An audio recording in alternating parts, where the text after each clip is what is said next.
Film ini menceritakan tentang Levon Kate, seorang mantan anggota pasukan khusus yang berkecimpung di dunia kekerasan, memutuskan untuk pensiun dan kini bekerja sebagai mandor bangunan. Dia memilih hidup sederhana, bekerja sebagai tukang konstruksi, dan fokus membesarkan putrinya dengan penuh kasih sayang. Harapannya sederhana, menjalani hidup damai jauh dari konflik. Namun, takdir berkata lain. Saat putri dari bosnya tiba-tiba menghilang tanpa jejak, Levon terseret kembali ke dunia lama yang telah dia tinggalkan. Meskipun awalnya enggan, dia tak bisa mengabaikan instingnya untuk membantu. Jadi, bagaimana kelanjutan ceritanya? Oke, tanpa berlama-lama, mari kita masuk ke video. Saya lagi di rumah deh guys. Jangan lupa like, comment, and subscribe.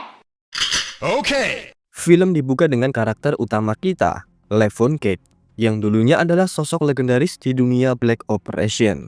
Tetapi kemudian, dia bosan dengan kehidupan yang berbahaya sehingga memilih untuk pensiun dan menjadi mandor konstruksi sebuah gedung. Dia menjadi sosok pemimpin yang baik hati dan dihormati oleh anak buahnya. Dia juga memiliki hubungan yang baik dengan keluarga bosnya yang terdiri dari 3 orang, Joe, Carla, dan putri mereka, Jenny.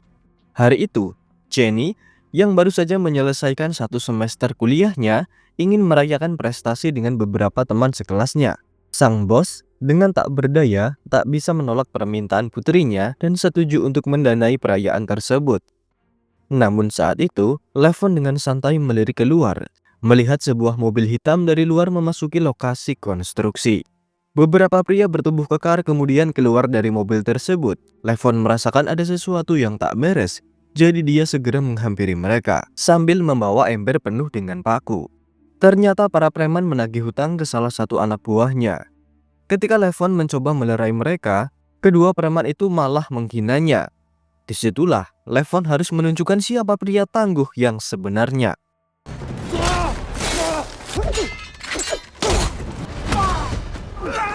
Namun setelah melihat lebih banyak orang datang, dia kemudian mengeluarkan senapannya yang tersembunyi, mengarahkannya ke salah satu leher mereka.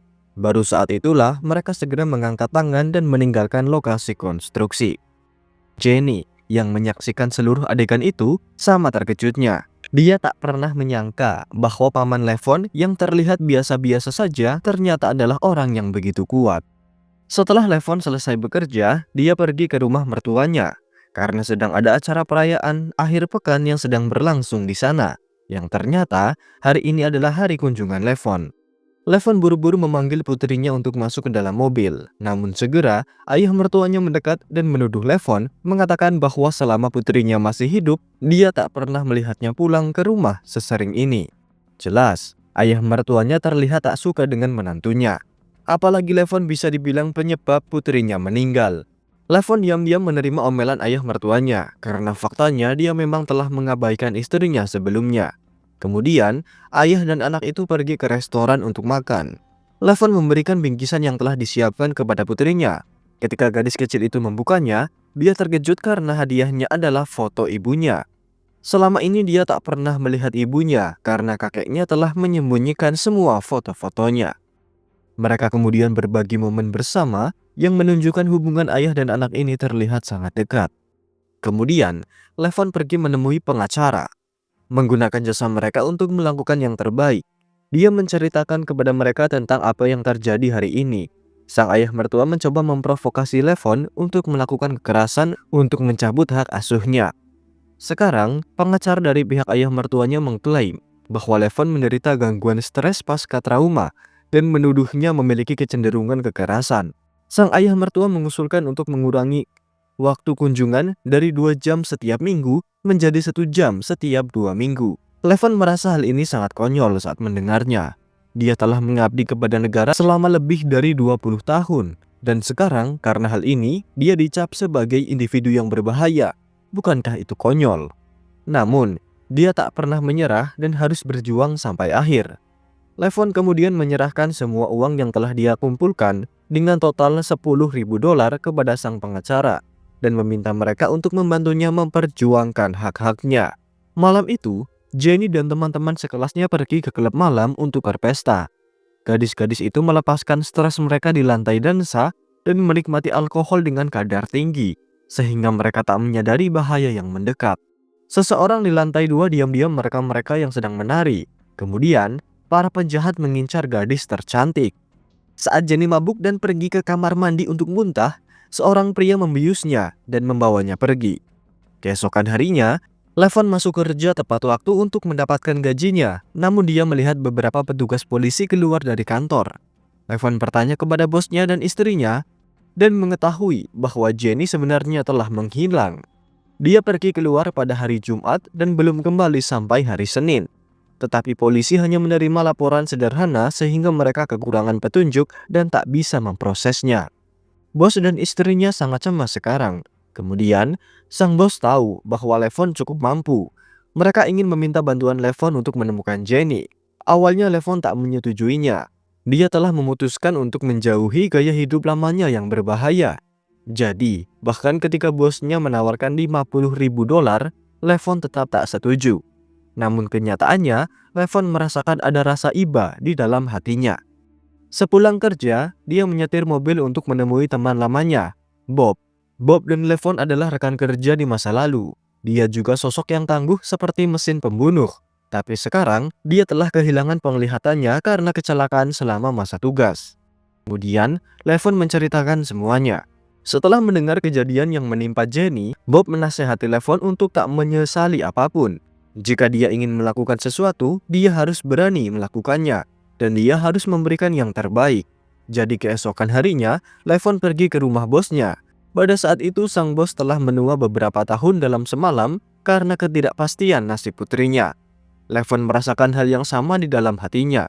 Ketika istrinya meninggal dunia, dengan sedih dia meninggalkan marinir kerajaan Inggris dan hanya merenungi kesalahannya. Levon tak ingin melihat Jenny terluka, jadi dia memberitahu bosnya bahwa dia pasti akan menyelamatkan Jenny. Segera setelah itu, Levon pergi mengintai bar tempat Jenny menghilang. Tak lama kemudian, dia menemukan bahwa bar itu lebih dari yang terlihat. Pemilik bar itu diam-diam menjual narkoba. Bahkan, volume transaksinya cukup besar. Setelah mengidentifikasi targetnya, dia menemukan gang belakang bar dan menyadari bahwa kamera pengawas telah dirusak. Selain itu, dia menemukan anting-anting Jenny yang terjatuh di tanah. Tak lama kemudian, pemilik bar menutup barnya untuk malam itu, dan dia langsung pergi.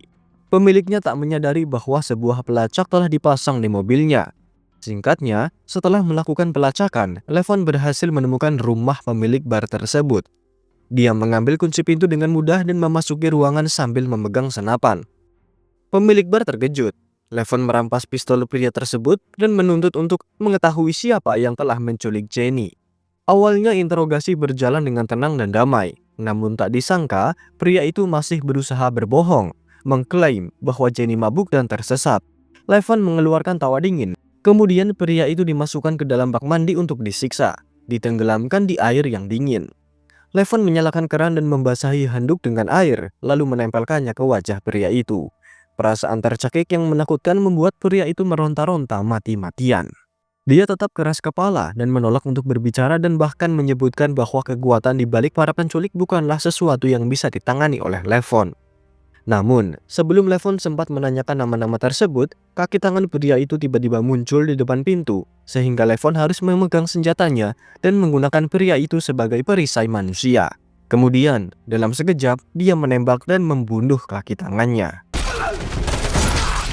Dia menarik pakaian dari salah satu mayat dan melihat sesuatu. Dia langsung mengumpat setelah melihat tato di dadanya, yang menegaskan bahwa musuh adalah orang Rusia. Levon mengambil tanda pengenal mereka dan dengan cepat pergi dengan membawa sejumlah besar uang tunai. Keesokan harinya, Levon menunggu di luar gedung apartemen. Dia melihat sebuah mobil mewah muncul di sana. 3 orang pria keluar dari mobil itu dan masuk ke sebuah ruangan. Mereka semua ternyata adalah anggota mafia Rusia yang bernama Brotherhood. Salah satu dari mereka bahkan merupakan orang berpangkat tinggi. Orang-orang yang sebelumnya dibunuh oleh Levon adalah anggota geng yang lebih rendah. Dari jejak-jejak di tempat kejadian, tampaknya ketiganya telah saling menghabisi. Namun Carl, memimpin mereka, mengetahui bahwa uang yang mereka hasilkan dari penjualan narkoba telah lenyap. Pada saat itu, Carl menyadari bahwa luka-luka di tubuh korban disebabkan oleh shotgun. dan seharusnya tak ada senjata laras panjang di tempat itu. Jelas bahwa orang luarlah yang bertanggung jawab. Segera setelah itu, kru pembersih geng tiba di apartemen untuk merapihkan semuanya. Carl dan anak buahnya bersiap untuk pergi. Sementara Levon segera mengikuti mereka dengan mobilnya. Dia tiba di sebuah villa di pinggiran kota. Dengan bersembunyi, Levon diam-diam menyelinap ke dalam hutan dan menyiapkan kameranya untuk memantau pergerakan orang-orang di dalamnya. Dia menemukan bahwa Carl sedang memukul seorang wanita. Setelah perdebatan sengit di antara keduanya, kemudian wanita itu pergi meninggalkan villa dan hanya Carl yang tersisa di sana. Melihat kesempatan, Levon lalu memasuki villa. Untuk menghindari tertangkap kamera, dia sengaja memakai topi. Levon kemudian menuangkan segelas kopi panas langsung ke wajah Carl, membuatnya pingsan. Ketika dia sadar kembali, dia diikat ke kursi dan diposisikan di tepi kolam renang. Nyawanya tergantung pada seutas benang. Segera menyadari bahwa orang yang ada di depannya adalah penyusup yang masuk untuk membunuh dan merampok. Carl dengan cepat mengklaim bahwa dia adalah anggota mafia Rusia berpangkat tinggi dari kelompok Brotherhood. Levon akan diburu oleh mereka hingga seluruh keturunannya karena dia telah berurusan dengan mereka. Levon menamparnya tanpa ragu-ragu dan kemudian melemparkan semua uang Carl ke wajahnya. Lalu mengeluarkan foto Jenny dan menuntut pengakuan, menanyakan di mana gadis ini berada. Disitulah Carl baru menyadari bahwa Levon melakukan semua ini hanya untuk seorang wanita. Pada saat itu, Carl masih yakin bahwa Levon tak akan berani membunuhnya, jadi dia menolak untuk bekerja sama. Namun tak disangka, Levon menendangnya jatuh ke dalam kolam. Carl dengan cepat kehilangan nafasnya, kemudian dia mati. Levon lalu mengambil sebuah rekaman telepon. Isinya adalah keluhan tentang bagaimana Demi membawa masalah ke rumahnya. Levon mengikuti petunjuk ini untuk penyelidikan lebih lanjut.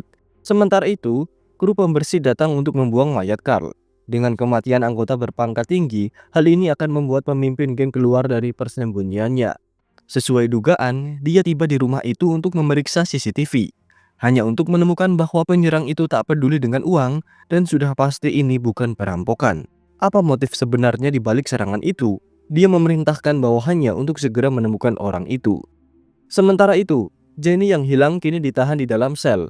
Ketika seseorang datang untuk mengantar makanan, Jenny dengan cepat mengatakan bahwa orang tuanya selalu baik dan tak pernah memiliki masalah dengan siapapun. Mereka pasti telah menangkap orang yang salah. Perkataan Jenny membuat si pengantar makanan marah. Jenny bukan lagi putri yang dimanjakan di sini. Dia harus patuh jika ingin bertahan hidup. Perintah pertama dari wanita itu adalah agar Jenny memakan makanannya dengan patuh. Keesokan paginya, Levon menghubungi detektif Kevin melalui telepon. Ia meminta teman lamanya itu untuk menyelidiki seseorang bernama Demi. Orang tersebut kemungkinan terlibat dalam perdagangan manusia dan penjualan narkoba. Kevin memahami keseriusan situasi ini dan segera memperingatkannya bahwa orang ini adalah orang yang sangat penting dan tinggi. Namun, Levon tak peduli dan hanya meminta petunjuk. Oleh karena itu, Levin memberitahu Levon bahwa Demi memiliki sebuah bar di Joy Lab. Dia menjual obat-obatan dengan tingkat kemurnian tinggi di sana untuk orang-orang Rusia. Kemungkinan besar dia akan berada di sana. Levon segera menuju ke bar tersebut tanpa berpikir lama. Dia langsung masuk ke bar dan duduk. Selama itu, ia sengaja mengamati sekelilingnya. Seperti yang diduga, Jules, pengawas di sana, mengawasinya dengan seksama. Melihat perilaku Levon yang mencurigakan, ditambah dia juga membawa pistol di sakunya, Jules menduga bahwa Levon kemungkinan adalah seorang polisi. Jadi Jules menyuruh kaki tangannya, Mike, untuk keluar memastikannya. Mike duduk di sebelah Levon, namun Levon mengeluarkan segebok uang tunai dari sakunya dan mengisyaratkan bahwa dia berada di sana untuk melakukan bisnis. Mike kemudian membawa Levon menemui Demi di ruang belakang. Demi bertanya sambil tersenyum mengapa Levon datang membawa pistol. Levon dengan tenang menjawab bahwa itu hanya untuk pertahanan diri untuk menghindari keadaan yang tak terduga. Bagaimanapun pekerjaan ini penuh dengan resiko. Namun Jules mengatakan kepada Demi bahwa Levon adalah polisi. Mendengar pernyataan ini, Demi langsung waspada dan meminta Levon untuk menyerahkan pistol yang ada di sakunya. Namun karena Levon menolak, antek-antek yang ada di ruangan itu dengan cepat mengepungnya. Levon mengangkat tinjunya dan memukuli mereka.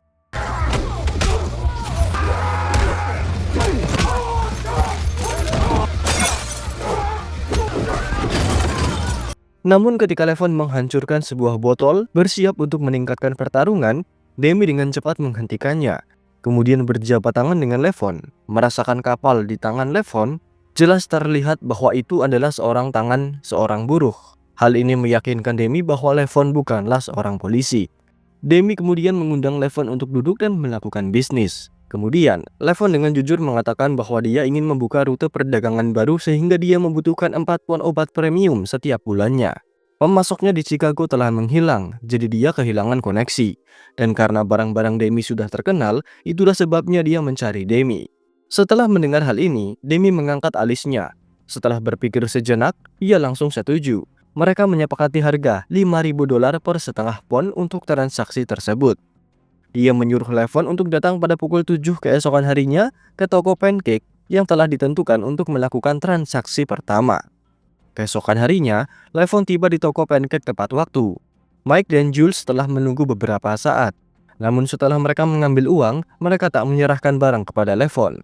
Sebaliknya, mereka melemparkan sebuah telepon kepadanya.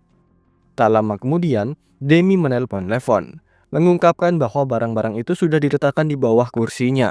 Setelah Levon menutup telepon, ia membuang barang premium itu ke sungai.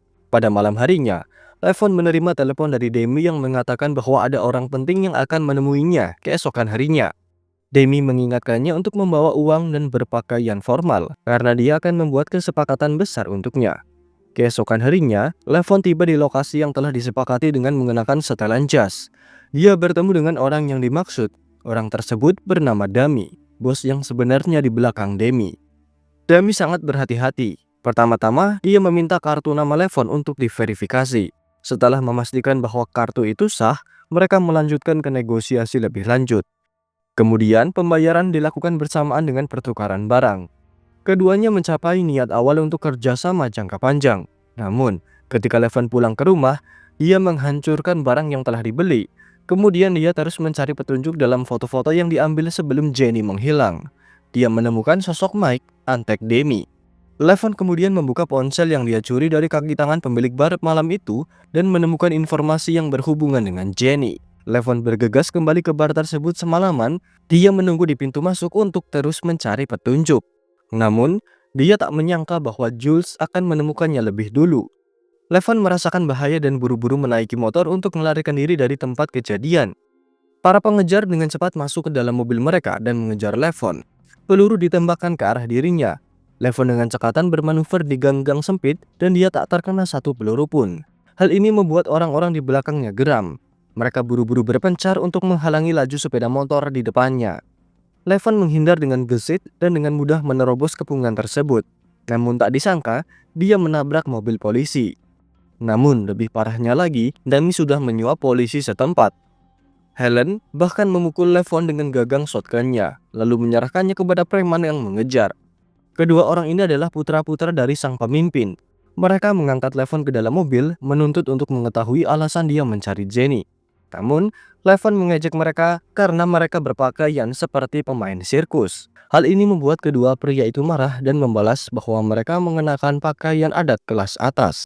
Tanpa mereka sadari, mereka telah masuk ke dalam rencana Levon untuk mengalihkan perhatian. Dia tiba-tiba memberontak dan merebut pistol. Dua preman berusaha keras untuk menghentikannya. Pengemudi menyaksikan pemandangan ini dan langsung menginjak gas. Di luar dugaan, hal ini membuat Levon dapat membidik mereka dengan lebih mudah. Mobil yang tak terkendali itu menabrak rintangan dan terbalik di tepi sungai. Levon dengan cepat mengambil pistolnya. Tanpa ragu-ragu dia menembak mati kedua preman itu.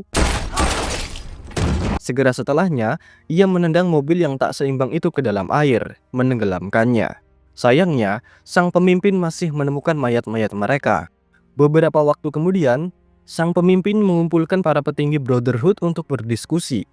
Dia memberitahu yang lain tentang serangkaian kematian dalam organisasi mereka baru-baru ini. Namun Demi, yang mengetahui keberadaan orang tersebut, kini menghilang untuk bersembunyi. Sang pemimpin berharap semua orang bisa segera menemukan Levon. Kemudian, sang pemimpin memimpin anak buahnya menuju tempat Dami. Anak buahnya langsung melepaskan tembakan. Para tamu yang ada di bar langsung ketakutan dan melarikan diri ke segala arah. Cara sang bos membereskan tempat kejadian begitu keras. Wajah Dami menjadi pucat pasi. Sang pemimpin mengatakan kepada anak yang tak tahu berterima kasih ini bahwa ayahmu telah ditenggelamkan di kolam renang dan kedua putranya juga telah dibunuh. Mendengar hal ini, wajah Dami berubah menjadi masam. Sang pemimpin segera menyadari bahwa Dami benar-benar tak tahu tentang masalah ini. Salah satu anak buahnya tepat waktu menyerahkan foto Levon. Dami sangat ketakutan, wajahnya menjadi pucat. Dami dengan cepat menjelaskan bahwa dia benar-benar tak tahu bahwa orang itu adalah pembunuhnya. Selama transaksi, mereka hanya bertemu satu kali. Setelah itu, mereka tak ada kontak lagi. Namun Dami memiliki foto KTP palsu Levon. Saat itulah, sang pemimpin meninggalkan bar bersama anak buahnya. Kemudian berdasarkan foto tersebut, dia dengan cepat menemukan identitas asli Levon dan informasi rinci tentang ayah mertuanya dan puterinya. Di sisi lain, ayah mertuanya sama sekali tak menyadari hal ini. Dia sedang berlatih yoga sambil mengikuti acara di televisi ketika tiba-tiba dua orang tamu tak diundang masuk ke dalam rumahnya.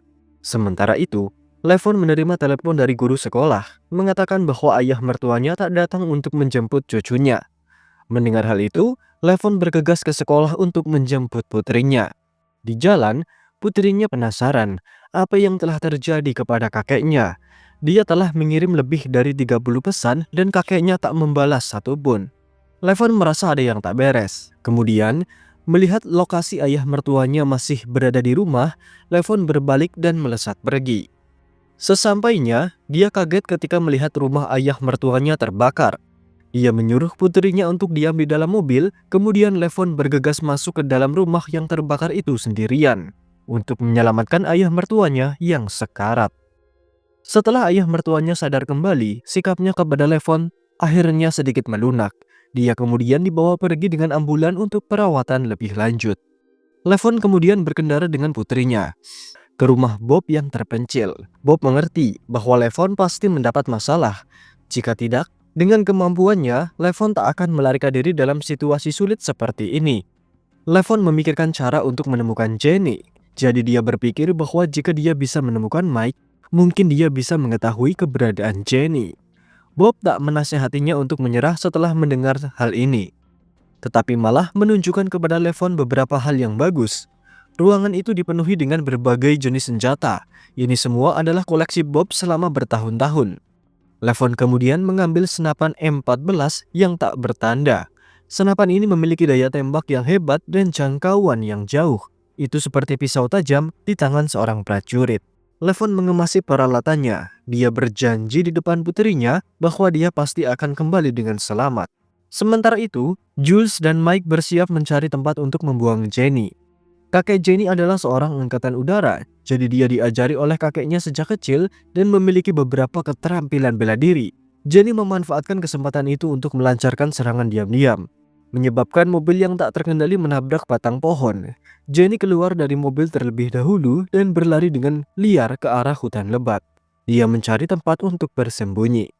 Setelah beberapa saat, Jules dan Mike kehilangan jejak Jenny. Mereka panik. Jika mereka gagal dalam misi ini, mereka berdua akan mati. Jenny terus berlari dengan panik. Mempercayai nalurinya, dia akhirnya melihat sebuah mobil polisi yang mewakili harapannya. Tapi pada saat itu, Jenny tak tahu bahwa polisi ini adalah antek mereka. Tak lama kemudian, mobil polisi itu membawanya ke sebuah rumah terpencil. Saat itu Jenny merasakan ada yang tak beres. Ternyata, dia telah melewatkan kesempatan terbaik untuk melarikan diri. Kemudian, klien mereka menelpon Jules melalui panggilan video. Ia mendesak mereka untuk segera membawa Jenny karena dia ingin menikmatinya. Sementara itu, Levon tiba di bar Dami. Para penjaga bahkan tak sempat bereaksi sebelum Levon mengeksekusi mereka dengan serentetan serangan pisau. Kemudian dia menggunakan salah satu mayat sebagai umpan untuk membunuh penjaga berikutnya. Setelah itu, dia menunjukkan kemampuannya sebagai mantan pasukan khusus kerajaan Inggris. Tak lama kemudian, bar dipenuhi mayat. Tepat saat Dami menyandera seorang gadis, di detik berikutnya, Levon menembak melalui telapak tangannya. Kemudian Levon mengeluarkan foto Jenny dan menuntut untuk mengetahui keberadaannya.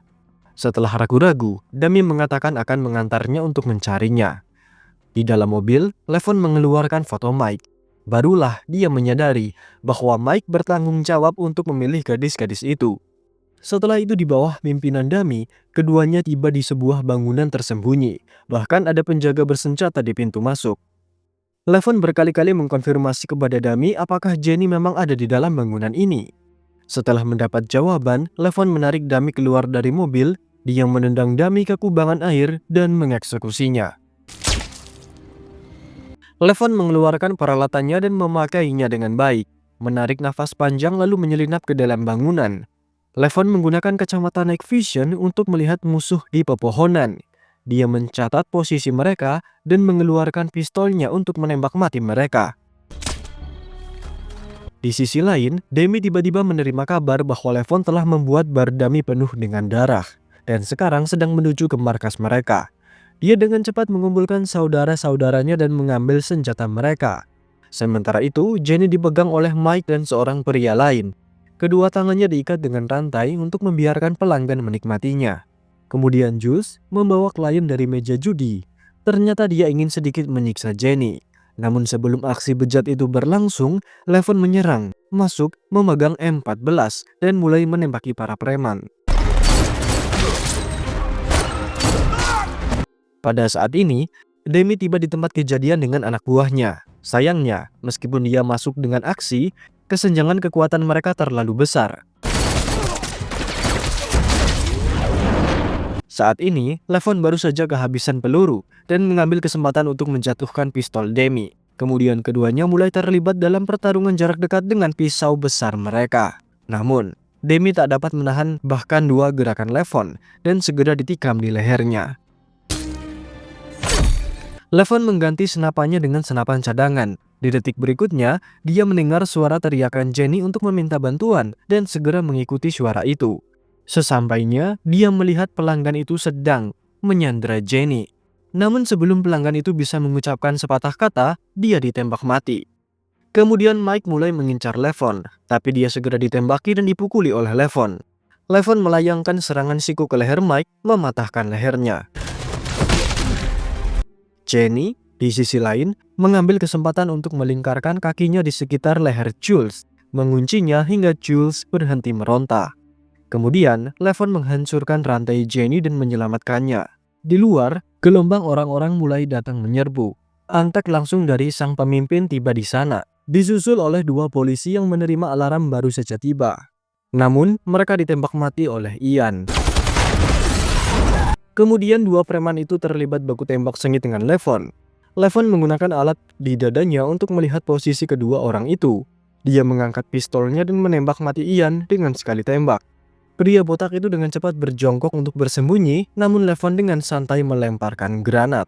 Levon buru-buru pergi bersama Jenny. Di luar, sang pemimpin dan anggota persaudaraan yang tersisa telah memutuskan untuk tak melanjutkan pengejaran terhadap Levon. Karena itu hanya akan menyebabkan korban yang tak perlu. Singkatnya, pada keesokan harinya, Levon mengembalikan Jenny kepada orang tuanya. Dan dengan itu, film A Working Man berakhir. Dalam film ini, Jason Statham berkolaborasi lagi dengan sutradara David Ayer setelah karya mereka sebelumnya, The Beekeepers. Film ini meneruskan gaya laga bergaya keras yang menjadi ciri khas mereka. Di usianya yang hampir 60 tahun, Jason Statham memberikan adegan perkelahian yang mengesankan, aksi yang menegangkan, dan juga alur cerita yang seperti biasanya. Sebuah film yang menampilkan penjahat stereotip dalam alur cerita yang bergerak cepat. Dari film ini kita bisa mengambil pelajaran untuk menjadi pribadi yang tegas, berani, dan pantang menyerah memperjuangkan sesuatu, meskipun harus menghadapi mara bahaya sekalipun. Sekian video kali ini, like jika suka dengan videonya, dislike aja kalau nggak suka, dan sampai jumpa di rekap film selanjutnya. Bye-bye.